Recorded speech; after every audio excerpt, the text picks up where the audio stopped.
Hello, everyone. Welcome to our webinar. My name is Tracey Durant. I am a proud co-author of Humanity Over Comfort, joined by my 5 business partners and sister friends. On behalf of my partners, we just want to, thank you for being here. We set up some outcomes that we would like to make sure by the end we get to. They are on the screen. Examining how to create context for clarity around anti-racism work, consider the conditions necessary to sustain the type of engagement that creates clarity, and then to preview the premise of humanity over comfort as a means of achieving our outcomes. So we're not going to spend a whole lot of time tonight or this afternoon talking with you about who we are. A link to our bios is in the chat. Please read it at your leisure. Instead, we want to jump right in because we have a lot of information that we want to share with you this afternoon. So I'm going to start by telling you how we chose Humanity Over Comfort as our title, which in many ways helps to answer the question, what led us to this work and why this is such a relevant moment for all of us. So as partners, we have weekly meetings. We come together to discuss our business, projects we're working on, our finances, our plans for the future, where we want to see our company grow in the next 5, 10, 20 years. And as part of our time together, we start every meeting with a check-in. And the check-in serves a purpose of grounding us into our time together. It also allows us to care for ourselves and to care for each other. Doing this kind of work can be really lonely. And so what our grounding does, it gives us an opportunity to be there. A lot of people are talking about self-care. This is one of the ways that we do that. And so in one of our meetings, I was sharing with my partners about an interaction I had with a white female colleague. And in case you're wondering, I'm a Black female. And so in this conversation, I had a situation where I was talking with my colleague about the impact of an incident and how it was professionally harmful. In the middle of my sharing, my colleague wanted to express to me how she too was hurt. And she was hurt because I didn't want to talk with her as soon as the situation happened. And if I had talked with her, she would have apologized right away. And what I said to her was, you don't get to harm someone and then dictate their response. The apology was about her needing or wanting absolution, right? Not about caring for me, which is often what happens to people who are in bodies like mine, who are in bodies like my partners, Black women who are often expected to be subordinated. And part of what our work is, part of what led us to writing the book is this idea about liberation from oppression. And what I also said to her was that part of my liberation was about not prioritizing her comfort over my humanity.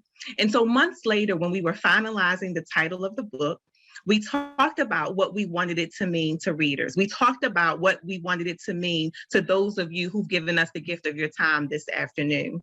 We wanted to drive the point that to do this work, you have to lean into discomfort because the safest place to be is in your comfort zone. No real learning happens there, no growth happens there, and it certainly doesn't force you to interrogate who you are or who you think you are. And that's what's required to do this work. So in order to claim our collective humanity, you can't be comfortable. And so we don't record our meetings, but if we did, this is one of the times when I wish we would have, because one of the partners said, that's it, humanity over comfort. And there you have it. This is what we hope is a gift to those of you who joined us tonight. It's our labor of love. This book means a lot to us, and we hope that it will mean a lot to you as well. So with that, we invite you to lean in with us. Thank you again. And now I have the pleasure of turning it over to my partner, my sister friend, Sharone. Good evening/afternoon, everyone. Thank you so much, Tracey. As Tracey has just described for you, the labor of love that we have, and we are certainly excited to be with you this evening. So it's interesting because every time I know I hear the recap of that story, it reminds me of how it shaped not just our experiences, but the title for this book, which becomes our shared story. Though it is distinct to Tracey because it was Tracey's moment, it is always something that we can relate to. This is our shared story, and it undergirds the message that we use throughout this book. We, as 6 Black women who show up unapologetic about being 6 Black women, were able to connect through our individual and collective experiences. But allow me to bifurcate this moment we find ourselves. On one hand, there's elation, a sense of euphoria, accomplishment, love, joy, celebration, all of those positive things. And then on the other hand, we have the experience of pain, anger, disappointment, exhaustion, and certainly this work can be exhausting. As we think about these two things that are happening in this moment, the pandemics that we find ourselves in, and the things that we know can be true. We can relish in this moment and cry tears of joy, and also at the same time, tears of sadness, because much of what we are experiencing when uplifting the work of anti-racist and the anti-equity agenda, what we understand is that much time has passed, but the things that we are experiencing in terms of our systems and structures are very much so steeped in whiteness and antithetical to the systems and structures that are necessary to center those students of color, who we highlight in order to promote their success. It is in that binary, the joys of the moment and the sadness of the moment, that I bring to you what it means to change the things you cannot accept.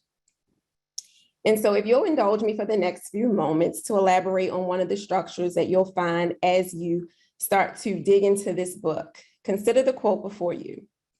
I am no longer accepting the things I cannot change. I'm changing the things I cannot accept. I invite you to sit with this quote and allow me to give you something to set some context. As you can see, the author of this quote, Angela Davis, who we should be familiar, was born in the 40s and came up in the civil rights era. She's known as being a young activist and a member of the Black Panther Party for a short period of time. But her life's work is really about activism and Black academia. I start by inviting you to sit with this quote because now I want to layer on the context. The context of who she was in that moment, the era in which she grew up, and the juxtaposition to today. Consider things like hate crimes, the Black Lives Matter movement, police brutality, and any event that impacts education. When we talk about tracking, special education, the placement in special education or gifted classes, testing and discipline, those are just things to name a few, but certainly things that we in education have experienced. Now I want you to ask yourself, how is it that this quote before you was predicated on events that still ring true today, but nuanced in a different way more than 40 years later?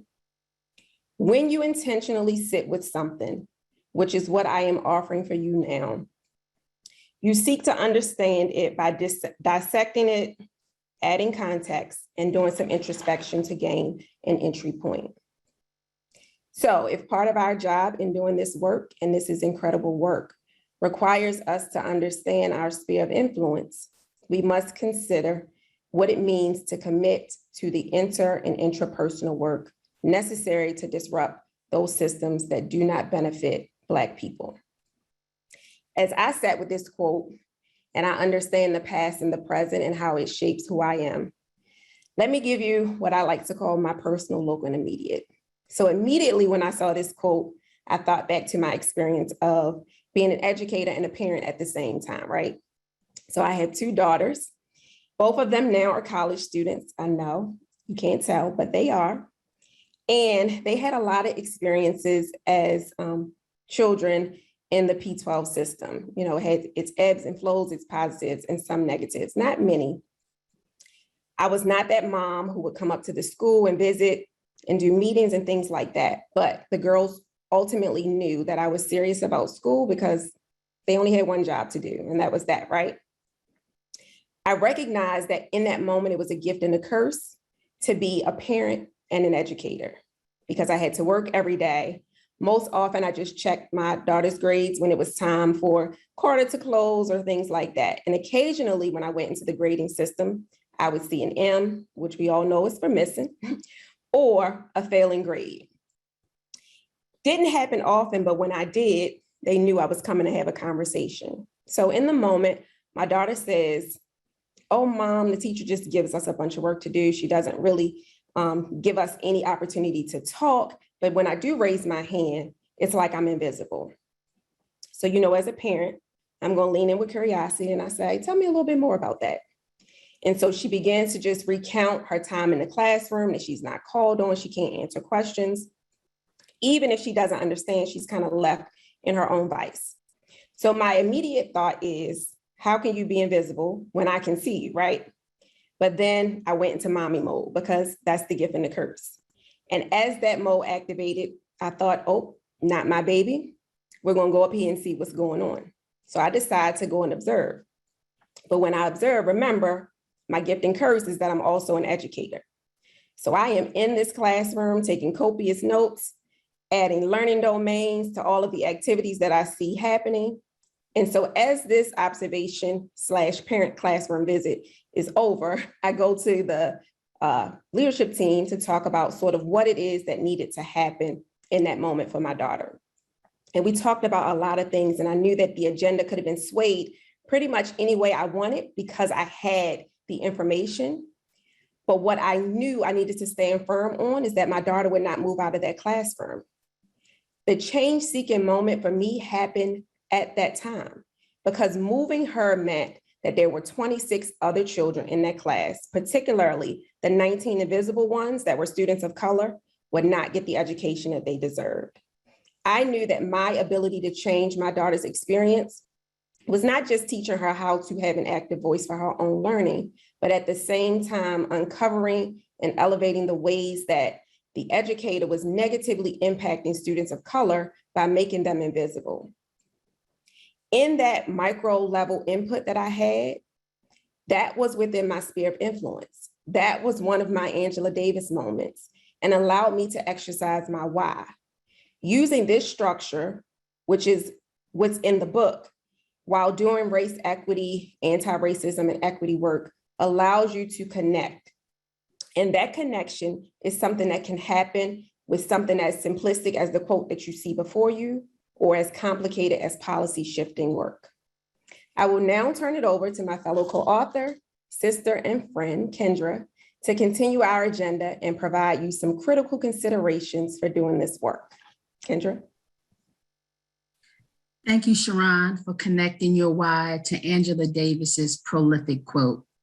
Establishing an authentic understanding of your why, the things you simply can no longer accept, is indeed the critical consideration that we need to explore as we continue to build the case for humanity over comfort. To that end, I ask that everyone pause and ready themselves to fluctuate between the reflecting space and the making meaning space, which are two paths of learning advanced in the book.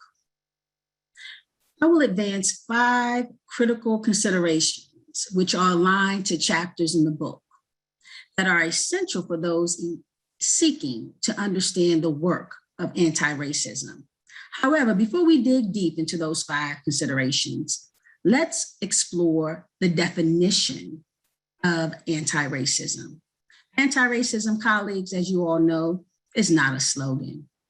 Instead, it is an active process of doing, of disrupting ideas, practices, policies, procedures, and material manifestations that advantage whiteness. Simply stating we are anti-racist is insufficient and actually can be performative in nature.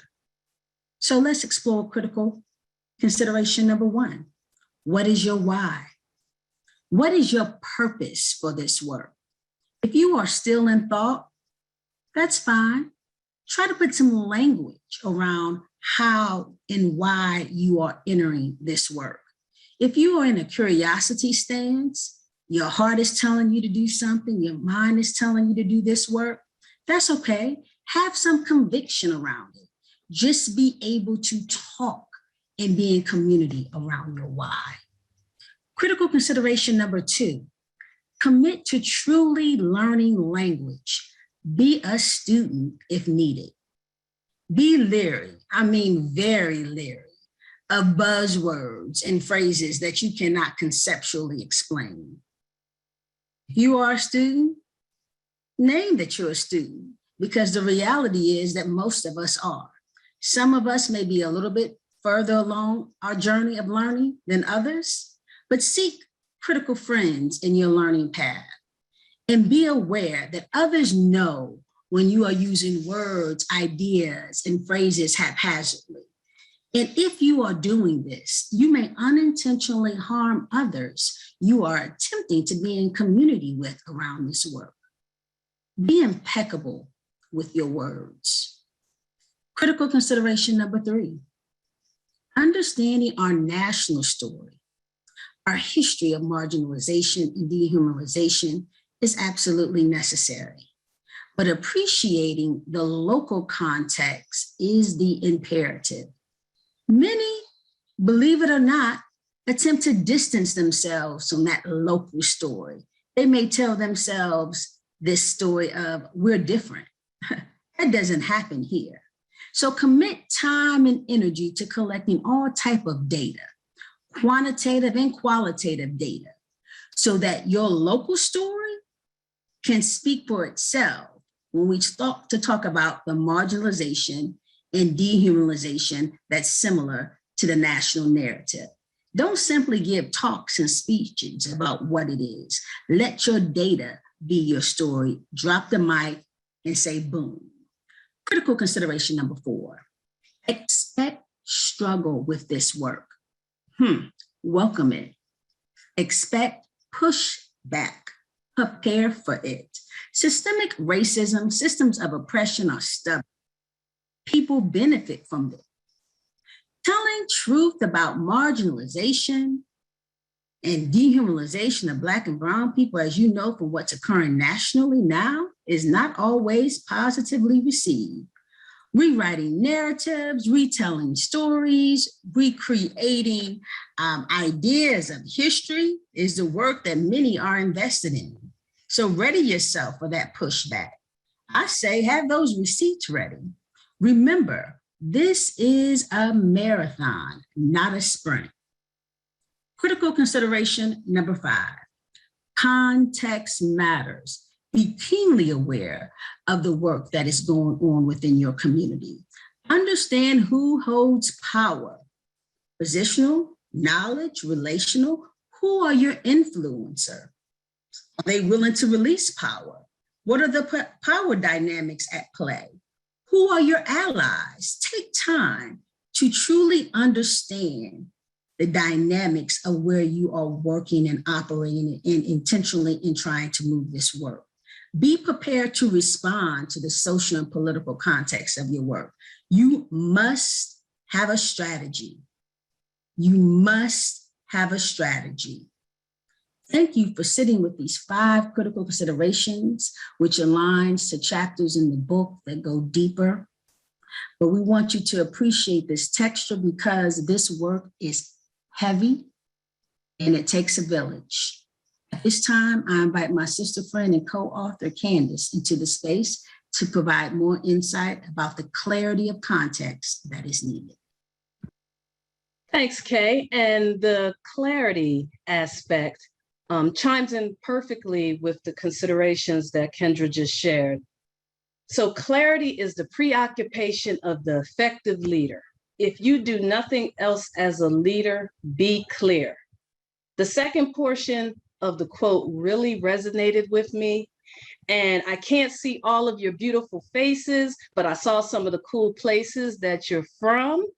And so I feel pretty comfortable in sharing and thinking that I have some leaders on this webinar, whether you're a leader in a company, an organization, an office, a school system, classroom, your household. And if I just absolutely left something that you are a leader of out and you're not showing up there, then boom, guess what? You're the leader of yourself.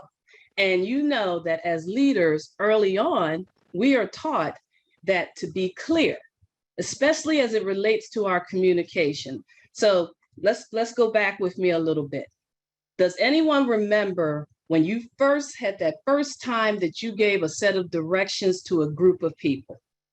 In your mind, you were planned, you were organized, you knew exactly what it was you were going to say. You were clear, intentional, right?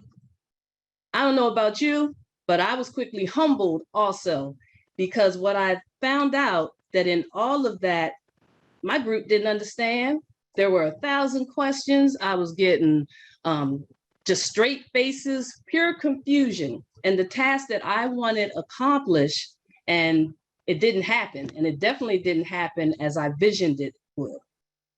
As it happens, I can go back to the first portion of this quote, because clarity then became the preoccupation of me trying to be a leader or anyone in that moment, because through introspection, reflection, and that experience, you gain the growth that was needed to make yourself and allow yourself to be more clear. So, as a leader working to transform practices, especially practices that are steeped in racism, I would offer that being clear becomes more textured, because it's not just about that transaction, like in the example that I gave. It's not just about what I say and then what I'm expecting you to do. It really is about being clear about that deposit that you're going to have to make into yourself in order to do this work, especially as Kendra related to when it becomes a struggle. Being clear becomes textured because it's not just about your vision and communication, although those things are vital and they are important, because without them, you're just all over the place. You need to have vision in order to have goals and accomplishments and such. So being clear becomes textured because now we need to be clear on the white supremacy aspects, being clear on the aspects that are continuing to perpetuate marginalization. And as Kendra discussed, knowing who you are so that you can be clear on your why. So similarly to how our book, Humanity Over Comfort, is organized, you have to be clear that as a leader in this work, you're going to be reflecting, you're going to be making meaning, and you're going to need to form some type of disruption or action or change.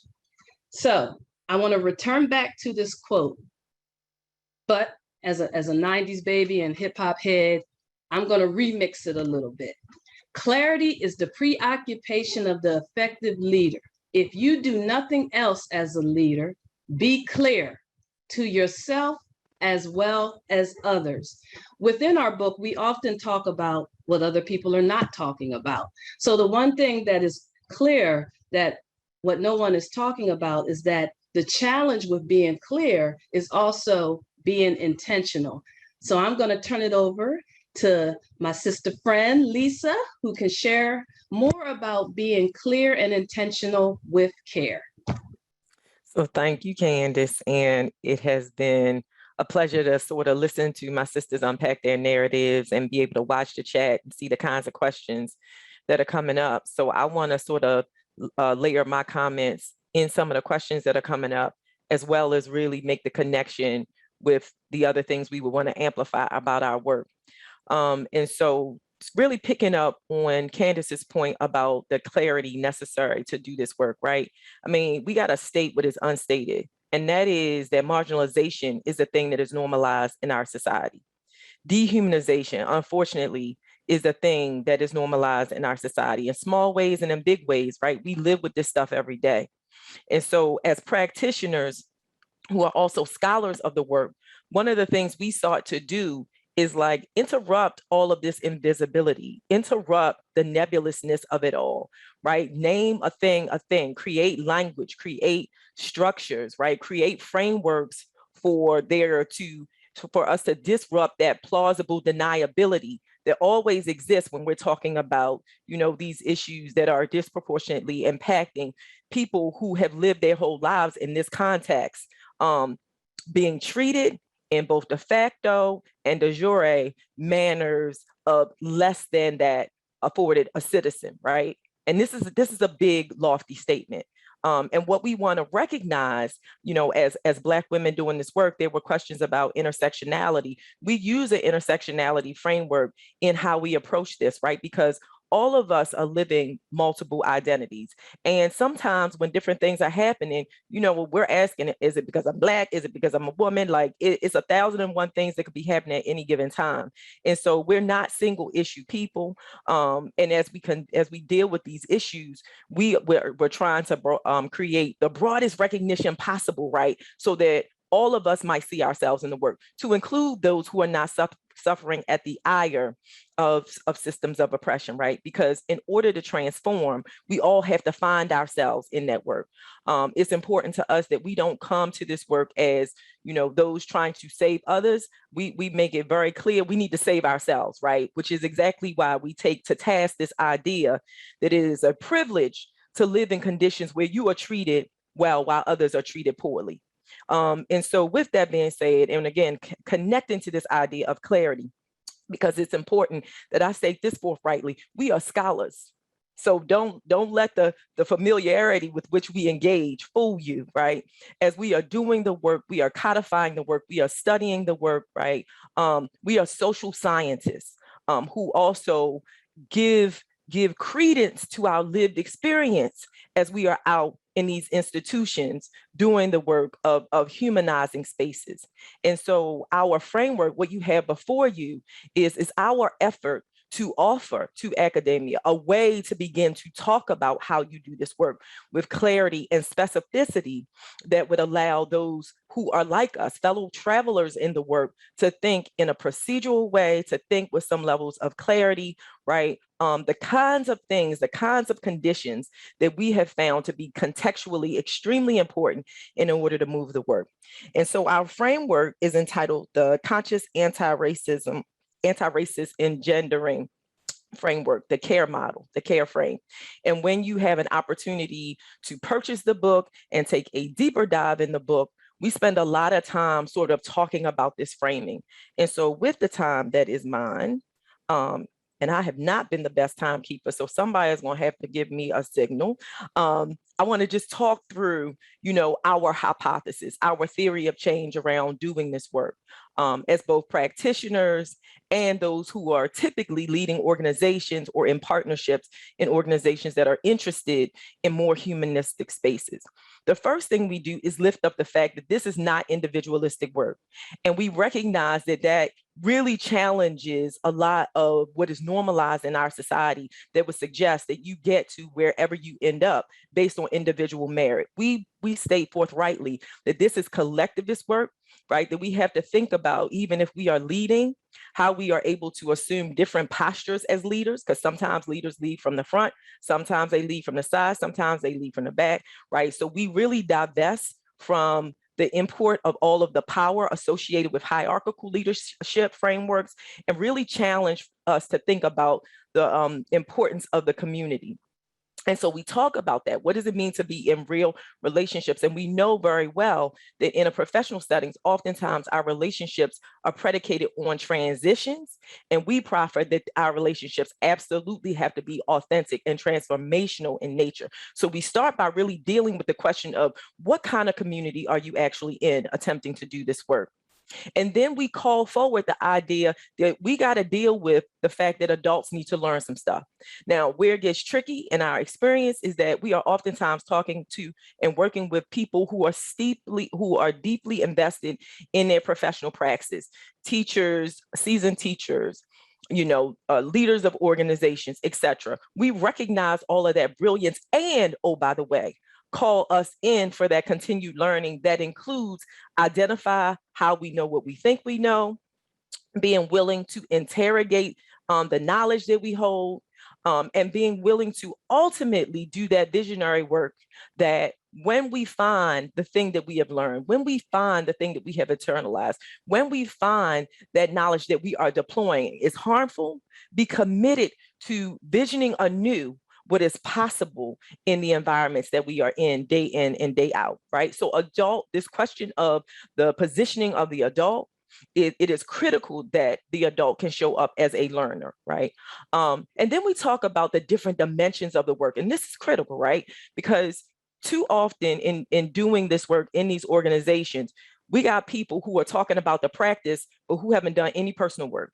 There's been no reflection. There's been no interrogation. There's been no questioning of how I am showing up as a contributor, despite my intentions, to the very outcomes that I seek to interrupt, right? And so we talk about this idea that you have to complicate your understanding of the problem. And part of that complication is your willingness to do your own personal work. Your investment in your personal work will definitely influence that interpersonal dynamic. And again, very often when there has not been an investment in that personal work, the interpersonal dynamics within an organization can be toxic, and they can actually push the very people that we often are alleging that we want in the institutions out, because there is no recognition that the ways in which we are operating culturally are anathema to the things that we are expressing that we want as it relates to decentering racist practices and creating more humanistic spaces. And we would offer that from that personal interpersonal space, then that commitment to the structural change can roll up to the institutions and land in our policies, practices, and procedures. And as we collectively have these kinds of discussions in higher institutions of education, in K-12s, in different macro level spaces where these conversations are so warranted, we are collectively rooting ourselves in the arc of history that has pushed and pulled and strove such that we all recognize the promise of space and place for everyone, with some honesty and sobriety around the fact that to date, we've not made those spaces. And then the middle circle of the graphic that you have before you just gives you a way to think, if there is a linear way, a linear fashion of engagement, we would suggest that it begins with awareness, examining the nature of knowledge, using that examination and that interrogation to formulate application, and then having that application ultimately be centered around the most humanistic expression of inclusion that you can have, which for us is an intersectional lens that creates space and place for everyone. And we do that ultimately through a continually developing framing of consciousness. And so when we think about all of the different identities that we hold, and we think about what organizations look like in terms of their complexities in the ways of being that people might show up with, this is why we call everybody into the work, because it is not possible that any of us are sitting at a finish line where we don't have blind spots, where we don't have things that we need to interrogate. And so again, our collectivist framework is critically important to us as we advance how you do this work in institutions and how you do this work as an individual. What is your individual responsibility within an institution, recognizing that this is all collective at the same time. And so again, as practitioners, and I'll transition this over to Johari in just a second. I just want to wrap up and lift up something that's really important. Part of how we came to this framework is because as practitioners, both with organizations and in institutions, we were finding that there was no framing that allowed us to really think about, on the day-to-day and the things that we are doing, how do we, in a way that allows people to predict, to plan, right, to have a roadmap, like how do people do this work, right? And that is really what pushed us to be more concise, to be more precise, and to codify what it was that we were learning as we were doing. And so again, in so many ways, this is the attempt of the book to actually take the theory, to actually take the practices, those that are more pronounced and explicit, to those that are less, that are more implicit and intuitive, and codify it so that we might offer to the community of practitioners. So with that, I will now turn it over to my colleague, Johari, who will take us to our next consideration. Thank you, sister friend Lisa. Thank you so much. This is a wonderful opportunity. And as I was sitting here listening and thinking, I have my talking points, but I kept hearing the words calling in. And I think it's just so important because we're part of a culture that when we're constantly looking at the media, we hear about this idea of calling out. And what we are encouraging all of our readers to do, and those who are interested in the work, is to participate into the calling in the building of community. So you have on your screen a quote by Howard Zinn.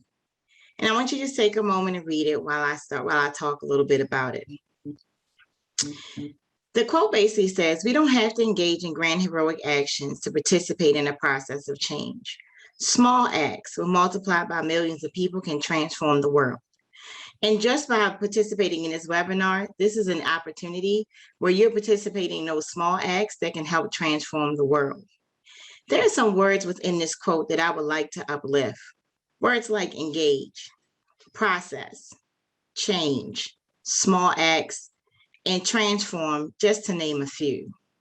During today's webinar, you've had the opportunity to hear our story, our why the book was entitled Humanity Over Comfort, How to Confront Systematic Racism Head On. You've also heard a few of our partners share their personal reflections and experiences. Consider what you heard from Tracey, who shared her encounter with a white colleague, or Sharone's story, where she talked about advocating not just for her child, but intentionally for others within the same classroom, as she calls it, her change-seeking moment. Kendra brought to light the importance of your why. Remember, colleagues, your why is the driving force behind the purpose of your work. Think about the critical considerations that were shared. Those 5 considerations will further enhance your learning and are a critical connection to our book. Lisa gave us an amazing walkthrough and carefully explained our conscious anti-racist engendering or our CARE framework. It's a tool that can be used for engaging planning for anti-racist operations. Our CARE framework highlights how this disruption can be done through community building and normalizing adult learning. So let's go back to the quote. While you're pondering the quote, I want you to think.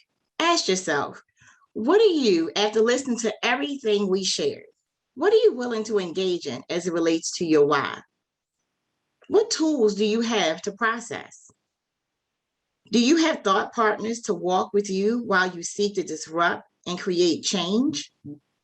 Change for yourself as a practitioner and change for those you impact. This change incorporates small, meaningful acts. Those acts, when multiplied, can and will change the world. I know soon we'll get to questions, but I want to just take a moment and just kind of highlight the book. Not selling it, but kind of selling it just a little bit. This book will take all of our readers on a journey. The journey beginning with starting in our reflecting spaces, because that's what we talked about today. You heard about reflections. Then leaning into our learning and making meaning of that information. And then last, creating transformation in the doing space. So before we get to our questions and I see that the chat is booming, I want to quickly just review our outcomes for the webinar, because as educators, as practitioners, we want to make sure that we're all on the same page. I am hoping that throughout our conversation, you were able to gain an awareness around examining how to create content for clarity around the anti-racism work. I also hope that you were able to make a connection and consider the conditions necessary to sustain the type of engagement that creates clarity. And last but not least, we all are hoping that you have a better understanding and connection to the premise and the reason behind why Humanity Over Comfort was throughout the title, not only just the title, but the work that went behind it and how it's connected to our today's learning. We as 6 unapologetic, I can't talk right now, sorry, unapologetic Black women are actively participating in creating change through the use of anti-racist practices aimed to dismantle systems of oppression by engaging in the process of change in order to transform our world. And I'm hoping that that's sitting with you in your different spaces, no matter if you're in your feeling space, your thinking space, your acting space, or your doing space. Now, before we open up the chat, I want to thank you for giving us your time and energy. Thank you. We appreciate every single one of you. Thank you for your vulnerability and your trust and your interest in this moment. This work is not always easy, but we all know that it's imperative. This is why humanity over comfort is so important.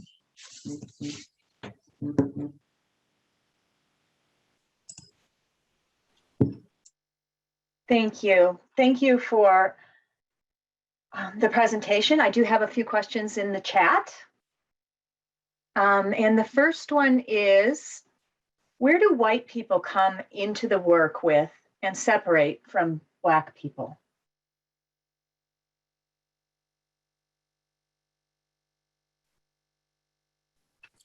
So I'll go ahead and jump in if it's okay with the partners. So it's interesting. It's an interesting question because I suspect it might be satisfying to sort of offer up one response to that.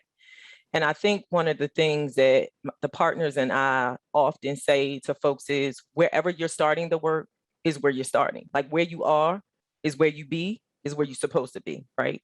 I think that what becomes really important in doing this work is that we create conditions where there is personal responsibility around unpacking identity in your lived experience first, right? Because in a society that organizes itself pretty consistently and predictably around different aspects of identity. I mean, if we're talking about race, but I lifted up the fact that we talk about intersectionality. We look at neighborhoods, we look at schools, we look at families, we look at the ways in which when we actually step back and look at our own lived experiences, how racially organized our lives are, right? And if I asked you to list like your 10 closest friends, you would probably see that most of your close friends are similar to you, right? And so then the first question that we all should be asking is, what have we learned about identity through our own lived experience? That's across racial groups. Then I think it becomes important to do that differentiation where sometimes we are in groups that are like or are alike for us in our identity. And then we're in those spaces where we're not alike. And I mean, people have heard about affinity groups, right? And so that's another space for learning. But I want to offer one last piece as a structure for consideration. And I lifted it up a little bit when I talked about community. We got to be in authentic relationships with one another, right? And so like interracial relationships, friendships that are real friendships, not like I'm in a friendship with you because I'm trying to learn about what it means, like, but like I'm living my life in a way that actually allows me to learn some things about the world that might be different than how I live the world. So there are many different frames for which we might begin to acquire knowledge, right? But all of them from our perspective begin with self. And then really in a very deliberate way, thinking about how I move into and out of spaces to learn the things that I need to, not expecting to learn from the hurt, harm, or oppression of the other. So those would be my thoughts. And if I may, Sharon, if I could add something, I think that one of the things, and I think it was Kandice who brought this up in terms of sharing how we've organized the book. And I think this kind of speaks to a lot of the questions that are in the chat. And so one of the things that we were very intentional about in terms of organizing the book has to do with sections like your lived experience, which connects your lived experience, which connects to what Lisa also just lifted up. We were really intentional in terms of scenarios, in terms of asking people to pause and reflect, asking people to, pull out their journal, to talk about, what nobody talks about. Because to Lisa's point, so much of it has to be personal before you get into doing the work. And we try to organize the book in a way that would cause people to be intentional about that pause and reflect, being intentional about what have I learned? What has history taught me? What do I need to shed? How do I need to be open to different learning? And so I think the book is organized in a way that will answer some of the questions that you all are lifting up in the chat as well.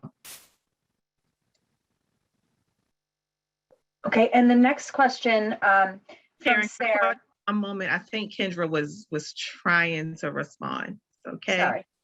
No worries. Yeah, no problem, Sharon. Thank you, Tracey, for acknowledging. Yes, I was trying. Just one simple comment, but it may be profound.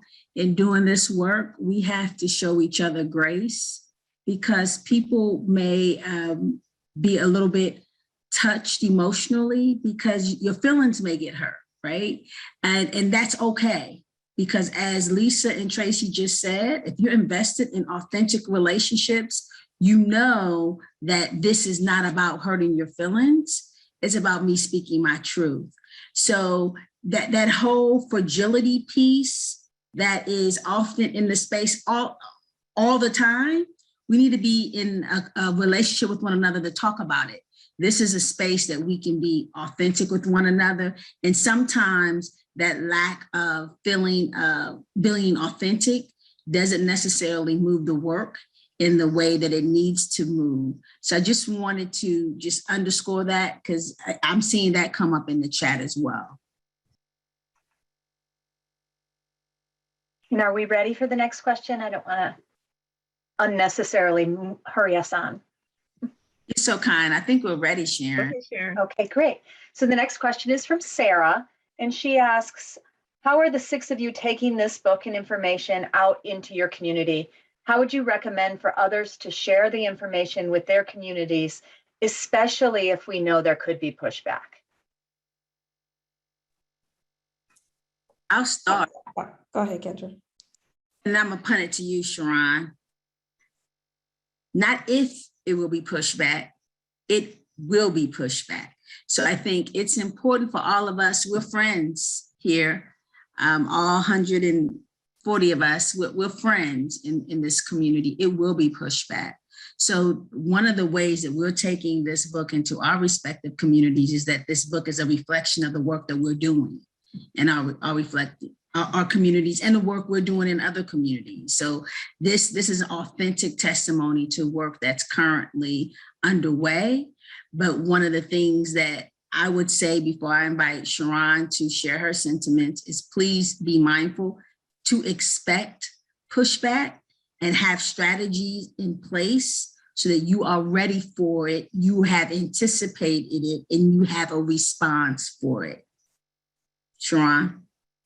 Yep, thank you, Kendra. So one of the other pieces two actual points that I want to elevate from Kendra's commentary is really around this concept of what we would like to believe when we go into these spaces where there's going to be some discomfort and the opportunity to disrupt people's idea of normalization, is that there is no such thing as a safe space, right? So when you think about having these conversations, what I want you to consider or reimagine is what we like to call courageous spaces. Spaces where we know people are going to say things that might not necessarily be aligned to the things that we've experienced, or say things that might be hurtful unintentionally, but it ends up causing us to be in what I like to say, the feeling space, right?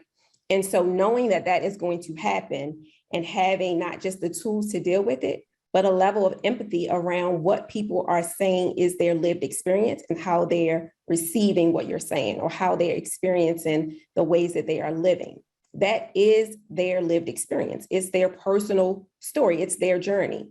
And so it's not up for us to affirm or refute what they're saying. What it is up to us to do is to seek to hear, not just listen, to hear what they are saying and recognize that in that one conversation, we might not reach closure. So I have to commit myself now to having greater conversation, to not just be curious about who you are, but also be curious about me and how I show up in these spaces such that it might, be damaging. So sometimes I just want to listen as opposed to respond. And so what I have learned for myself, especially in dealing in this type of conversation, but also in this work, even with 5 other Black women who you look at us and might feel like, oh, that's monolithic. They all look the same. They're all Black, they're all women. The experience had to have been the same. And we all come from different walks of life. And so recognizing that even when you're in a space where everybody outwardly looks like you, the experience is different. And so it is not up to me to punt what I know to be true and right off on somebody else. I am in a community where I'm creating conditions where everybody be who they be. And I recognize that in being who you are and I be who I am, we create a new, unique community that allows for us to have this conversation. Sharone, can I just say one real quick thing about this? And I actually would like to use a metaphor, right? I like you to visualize a round table, and we're all sitting and there's no space, right? So we all have a place at the table, but there's no space. In order for us to make space for other people, we're going to have to break that circle up. And it's not going to be comfortable. I'm ready for my food. I'm in my little comfort. So part of what I want to say about this pushback is that I sometimes think we read that stimuli the wrong way. The pushback should be read as, oh, I'm actually doing the thing I mean to do, which is creating space and place for everybody. If you don't have pushback, if nobody's uncomfortable, if people are not annoyed because you moved their place, then you probably aren't doing what you think you are doing. So pushback is a signal that you are actually in the work, right? It is not that the work is problematic. It is that you are changing the space. And so I just want to reframe how we think about that stimuli. And I would just say the one thing, Lisa, and someone just put in the chat that was brilliant. I mean, brilliance is a thing. I think one of the things that is like really important about what you said, and I think this is where people miss what we're lifting up in terms of the adult, like the community building, the adult learning, the capacity that we individually need to have.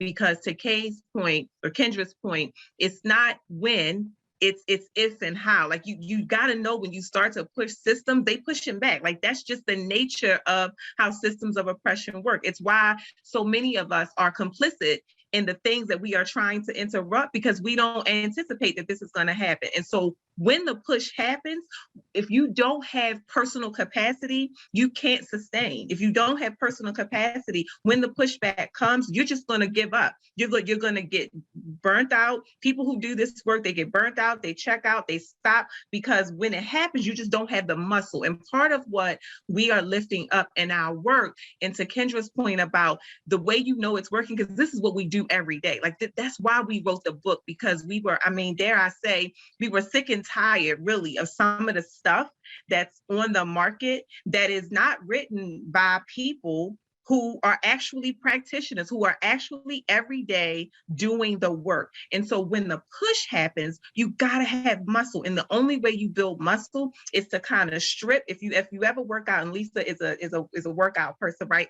When you start working out, you gotta strip all of that stuff, and there's some pain, there's some like discomfort, and then you start to build the muscle that's necessary to sustain. And that's what this is about. This, to Kendra's point earlier, this is a marathon. It is not a sprint. And so if you came today and you were thinking, I'm gonna get to 10 things or the A to Z that I can do next week and it's going to fix everything. Yeah, that's not this. Like, this is for the long haul, because what we are disrupting has been in place for as long as it's been in place. And so part of what we hope that you get from this is that you've got to do the personal work, because if Tracey is not different in her person, if Johari is not different in her person, if Kandice is not different, if Lisa's not different, if Kendra is not different, if Sharone is not different, if we're not different in our person, then we can't show up in whatever role you hold in whatever institution. And that, my friends, is how you really do systemic interruption.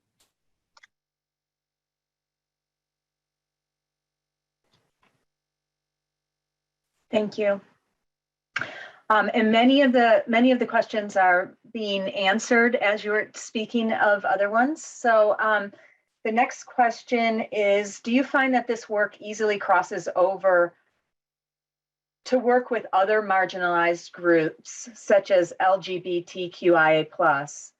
And note that there was a response from Lily. I think it does in many ways, but as was said before, context matters. The context of BIPOC marginalization is different than LGBTQIA+.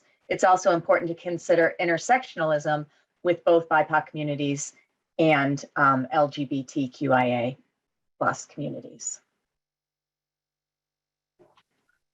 Lily, you right on, my friend.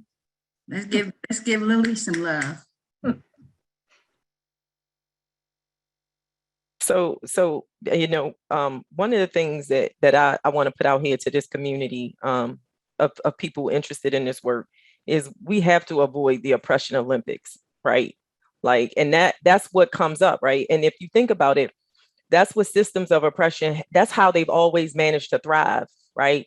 Is having us see divisions where there really aren't divisions. There are different contexts for how the oppressions play out, but all of them are less than what human beings deserve, right? That's the commonality, right? And oh, by the way, they allow those who enjoy the full complement of humanity to not be disrupted in their comfort while we fighting over, which of us got it the worst, right?